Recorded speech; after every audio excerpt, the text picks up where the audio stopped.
Good day everyone. I'm Jenna Princess Santano from Web and Mobile App Development, and I will explore my identity by using tools Id, Ego, and Super Ego, and meets I and me.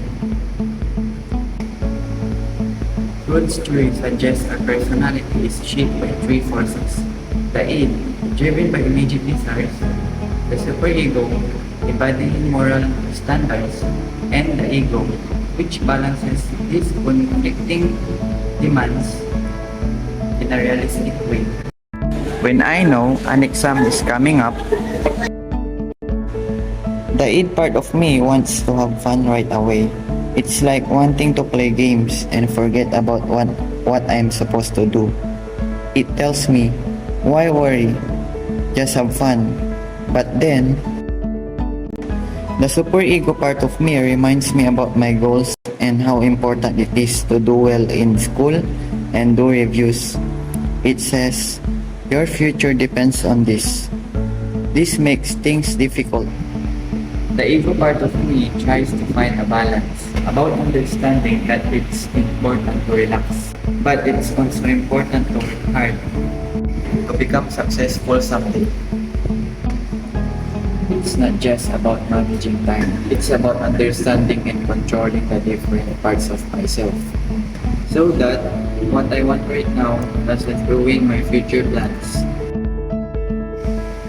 Mead's theory suggests that our self is composed of the I, which is our spontaneous, individual self, and the me, which is the socialized self that internalizes society's expectations.